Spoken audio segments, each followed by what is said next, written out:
Buenas tardes, buenos días y noches a mis amigos y colegas de todo el mundo. Hablaré sobre las fracturas de pilón. Para mayor claridad, he dividido esta charla en 4 secciones. Una breve introducción. Mencionaré los sistemas de clasificación descritos y luego me enfocaré principalmente en el tratamiento de estas fracturas, lo que la literatura ha demostrado y nuestra experiencia con algunos casos representativos. Y espero dejarles un pequeño mensaje al final de esta charla. Las fracturas de la metáfisis distal de la tibia. No fixación number superficie articular, el artículo on del tobillo, se consideran fracturas del pilum. Suelen ser lesiones de alta energía, complejas y graves, que resultan de la compresión y a veces de fuerzas de torsión cuando el astrágalo se introduce en la plataforma tibial. El término pilón tibial fue introducido por un radiólogo francés porque la forma distal de la tibia distal se parece al pilón. Estas son lesiones graves, a menudo con traumatismo significativo de partes blandas, ya sea fractura abierta o cerrada, pero siempre hay daño en las partes blandas. En la mayoría de los casos, representan entre el 5% y 10% de las fracturas de tibia.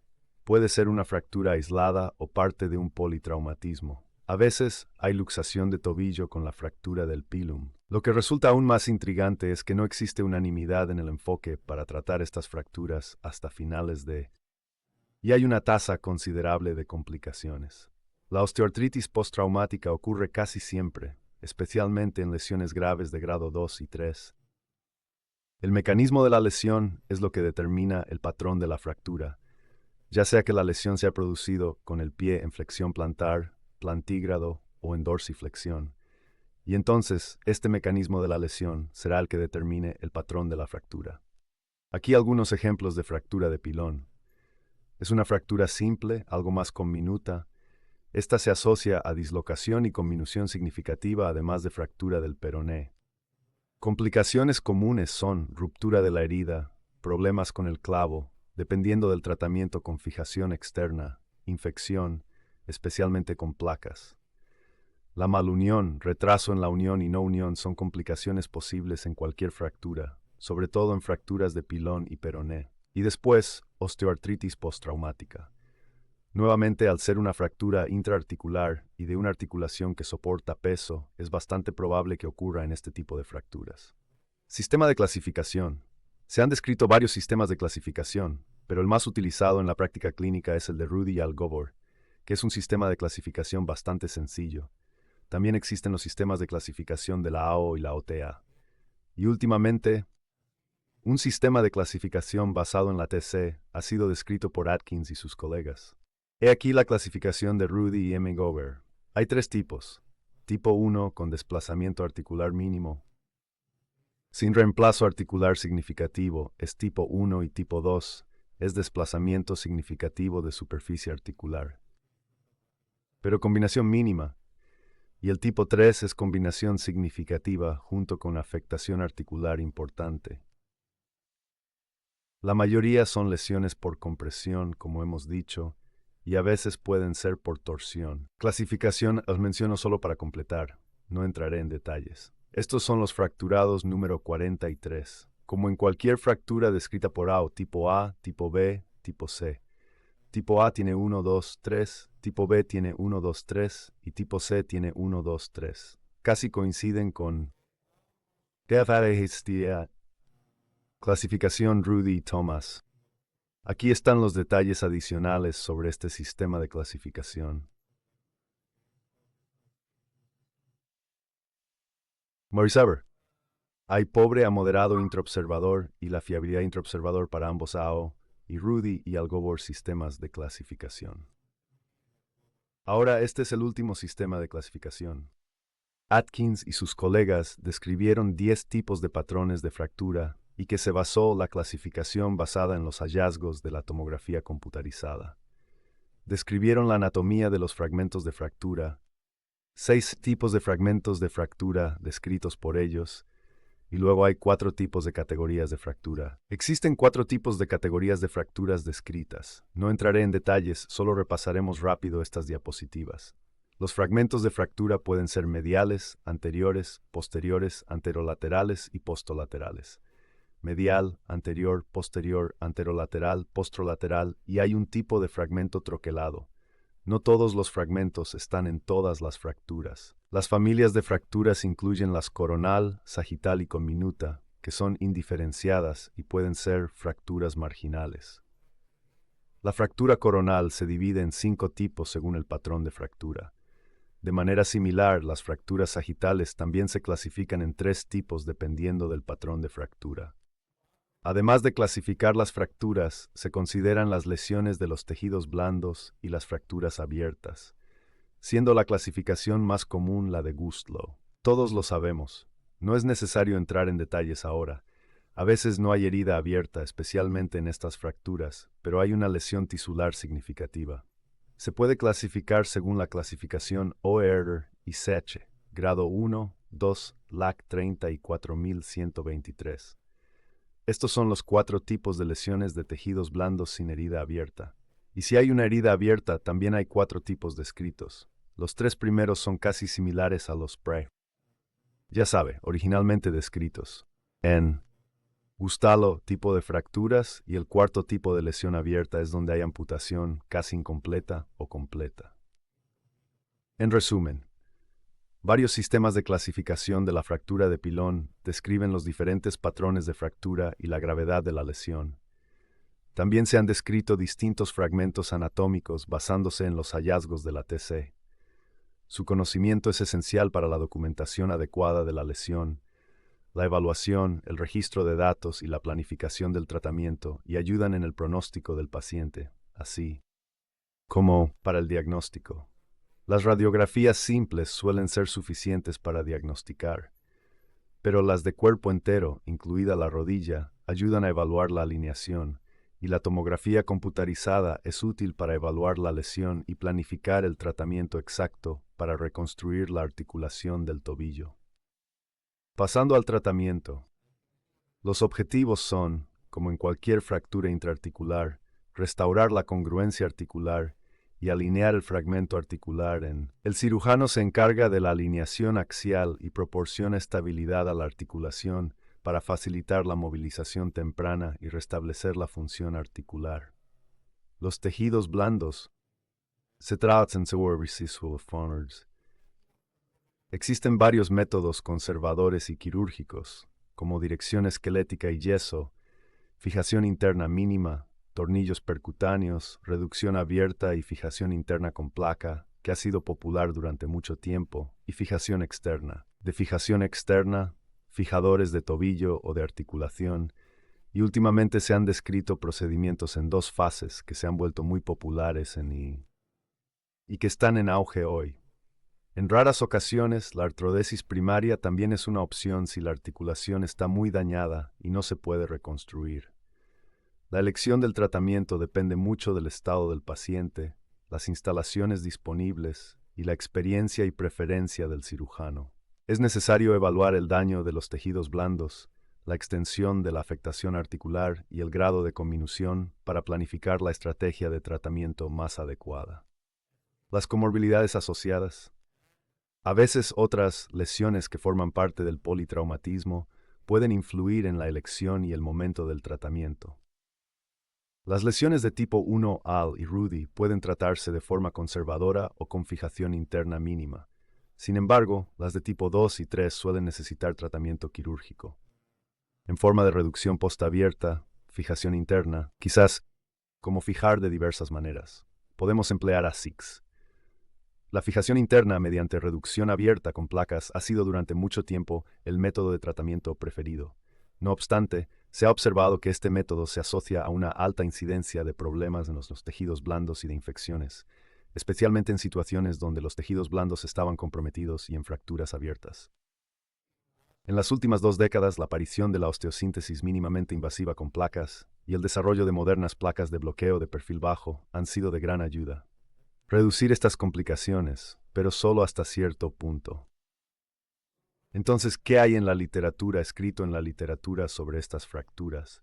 Como ya he dicho, no hay unanimidad, pero aún sobre la base de la literatura podemos tener algunas conclusiones con qué podemos hacer. Ya sabes, se han publicado muchos estudios comparando diferentes tipos de fijación y métodos operativos. La mayoría de estos estudios son retrospectivos, por lo que no se puede llegar a una conclusión definitiva. Se pueden hacer conclusiones científicas y basadas en la evidencia, y la mayoría de los estudios no comparan tipos similares de fracturas con diferentes métodos de tratamiento. Y ese es otro problema en la literatura sobre estas fracturas. Como sabemos, como en cualquier otra fractura, los resultados aquí también dependerían de la gravedad de la lesión inicial y precisión de la reducción de la superficie articular. Y eso es lo que determinaría Ahora bien, si nos fijamos en la literatura, este estudio comparó ORIF con XFIX con plus limitada. ORIF, aunque a los 2 años no había mucha diferencia en los resultados finales. Pero con el grupo ORIF observaron una mayor frecuencia y gravedad de las complicaciones. Ahora hay otro estudio, con un estudio prospectivo, con un protocolo de ORIF. Aquí encontraron complicaciones graves de la herida y mayores tasas de no unión y malunión, especialmente cuando también estaban implicados los tejidos blandos. Este estudio comparó 3 métodos diferentes ORIF frente a MIPO, frente a 2 etapas, que es el tratamiento inicial en Hexfix, y luego MIPO. Encontraron los mejores resultados con los procedimientos de 2 etapas. Otro estudio de nuevo RF con 2 etapas. No hay mucha diferencia aquí en este estudio porque estaban en el ISORUM. Ahora este es un metaanálisis de 9 estudios donde compararon los resultados entre ORIF, fijación interna, con versus con. Otro método fue fijador externo con fijación interna limitada. Tampoco aquí se vieron grandes diferencias y las tasas de complicaciones fueron casi iguales. Fijación con o sin extensión articular. Hay algunos estudios, pero no mucho para elegir. Ninguno puede recomendar cuál es mejor. Ambos mostraron resultados casi iguales, un buen estudio y un metaanálisis casi iguales. Este estudio fue retrospectivo. Ahora, un protocolo por etapas en las últimas décadas que se ha vuelto muy popular. Y hay un estudio con 56 pacientes iniciales que fijan el peroné en todos los casos, abarcando la fijación externa, seguida de detalles que retrasaron o informaron de complicaciones mínimas en la herida.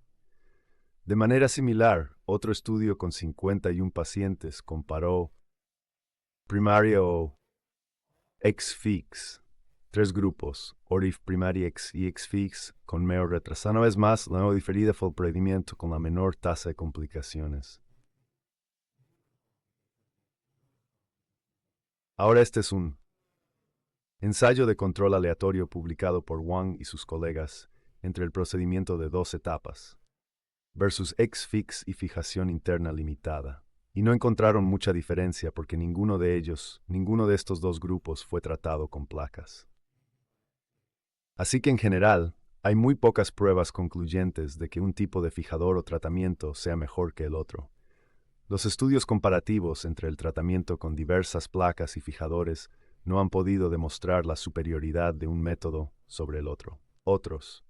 En general, los problemas cutáneos y las tasas de infección han sido mayores con el uso de placas y problemas con clavos. La mala unión retrasada ha sido más frecuente con los fijadores externos. Sin embargo, los fijadores externos tienen un papel claro en el tratamiento de la fractura de pilón. Primero, pueden ser el método de elección para los primeros auxilios.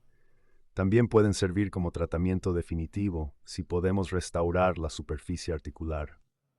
Con un mínimo de, ya sabes, fijación interna mediante tornillos percutáneos. Y entonces podemos optar por utilizar la fijación externa como tratamiento definitivo, culminando con una fase final en una escayola. No obstante, en los días de calor, hay una tendencia a realizar una fijación X inicial, seguida de MEPO, como un procedimiento en 2 etapas. Ahora bien, ¿cuál ha sido nuestra experiencia en este ámbito? Voy a ilustrarlo con algunos casos representativos. Este era un caso de fractura de pilón, que era relativamente simple, pero se trataba de una fractura abierta. Por lo tanto, realizamos una fijación interna mínima y colocamos un fijador en el tobillo, logrando que esta fractura se curara de manera muy satisfactoria y con buena función. Esta es otra fractura, ya sabes, esto es un tobillo dislocado junto con una mala fractura de pilón. Se trataba de un paciente muy mayor que tenía diabetes no controlada y además la condición de su piel no era buena. Aquí tenemos la radiografía después de haber reducido la luxación y esta es la tomografía computarizada que podemos observar. Y esto es lo que realizamos con este paciente. Llevamos a cabo una fijación interna mínima y colocamos un edge fix en el tobillo para estabilizarlo adecuadamente. Esto estaba bien. Las heridas se curaron bastante bien, pero la fractura se retrasó. Por lo tanto, tuvimos que realizar un injerto de hueso después de aproximadamente 3 meses y se curó, aunque no pudimos evitar una ligera malunión.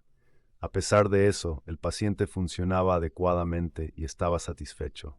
No hubo complicaciones. Aquí tenemos a otro paciente, nuevamente una fractura abierta grave, con un patrón de fractura que era relativamente simple, así que utilizamos la fijación interna mínima para restaurar la superficie articular y luego estabilizar la fractura metafisio-diaficial con alambres K. Entonces esto fue apoyado por un X-Fix. Y este X-Fix tenía un X-Fix articulado que podría ayudarnos a hacer la movilización intermitente del tobillo. Esto también pasó a una buena unión sin ningún problema significativo. Y los tejidos blandos también. Ahora este es un paciente que voy a mostrar. Este es el último paciente en el que la dislocación de fractura, la fractura de pilón, la dislocación del tobillo fue parte de un politrauma mayor. Aquí. Las circunstancias no nos permitieron usar ni la fijación X ni la placa. Así que voy a compartir con ustedes cómo podríamos tratar a este paciente y cómo podríamos utilizar un método simple para tratar esto. Este era el tobillo, esta es la tomografía computarizada, esta era la exploración de CT después de la reducción cercana de la dislocación de la raya. Así que esta era una situación inestable. Por eso habían colocado un alambre transcalcáneo después de reducir para estabilizarlo. Ahora bien, este es el caso del paciente que cayó desde una altura de 30 pies. Aunque era un hombre joven, tenía una variedad de lesiones. Tenía una lesión en la cabeza y estuvo inconsciente durante un tiempo. Presentaba una fractura en la cabeza del radio, fractura de costillas con hemotórax en 5 costillas, además de fractura en 2 vértebras lumbares y una lesión pélvica muy grave, con disrupción sacroilíaca en un lado y disrupción de la sínfisis púbica también. Y luego sacrocoxígeo, una fractura sacrocoxígea muy mala, con luxación y perineo muy magullado. También tenía una fractura abierta de grado 2 en el lado izquierdo, fractura abierta de la pierna. Y luego tenía tejido blando perineal. Lo peor fue que este paciente llegó 7 días después de la lesión en muy mal estado. Estaba semiconsciente, con fiebre alta, piotórax y enfisema subcutáneo. La hemoglobina era de solo 6 gramos y todos los parámetros sanguíneos estaban muy elevados. Región perineal magullada con abrasiones sangrantes. Aunque la tibia izquierda estaba clavada con una zona abierta en carne viva que necesitaba cobertura, y había un clavo transcalcáneo en el tobillo derecho. Como dije antes, había un clavo transcalcáneo. Ya estaba clavado y necesitó un injerto óseo más tarde, y la cobertura de la piel se hizo. Ahora aquí, ya que estaba en muy mal estado y era politraumatismo, tuvimos que priorizar nuestros diferentes planes de tratamiento. Así que lo primero que hicimos fue estabilizar su estado general, administrándole una transfusión de antibióticos intravenosos y estabilizando su lesión en el tórax. Luego la lesión perenne era extremadamente grave, por lo que tuvimos que evaluarla y restaurarla. Esto mejoró de manera gradual. Después de eso queríamos cubrir la herida en la pierna izquierda una vez que todo estuvo estabilizado. Nos tomó alrededor de 10 días, y entonces pensamos que, dado que tenía 2 fracturas en el cuerpo vertebral de la columna, era crucial girar al paciente para evitar un mal origen de la fractura de columna. Tuvo prioridad sobre la fractura de tobillo. Y entonces fue después de esto, nos tomó semanas llegar a la dislocación de la fractura de pilón en el lado derecho. Primero tuve que, ya sabes, esta es la dislocación de la fractura sacrocoxígea. Puedes ver esta disrupción en la articulación sacroilíaca del lado derecho. Esta fue la fractura de la columna vertebral, una sola vista, aunque primero tuve que estabilizar esto una vez que el estado del paciente era estable y su hemoglobina estaba elevada. Después de esto llegué a esto. Y aquí no podíamos poner placa porque eran muy altos. Miedo a la infección. Y no podíamos fijar porque eso obstruiría el giro del paciente a diferentes sitios. Así que tuvimos que hacer solo una mínima fijación interna para restaurar la superficie articular. Aquí, aunque no parece tan mal, había muchas astillas. Se puede ver la parte superior y la espalda del sastre. Eran múltiples pequeños fragmentos de hueso alrededor de la articulación del tobillo que debían ser eliminados. La superficie superior del sastre estaba cruda y áspera en varios lugares, y la superficie articular distal de la tibia tenía muchos fragmentos de fractura. Aunque la articular física y core, estas son superficies en bruto.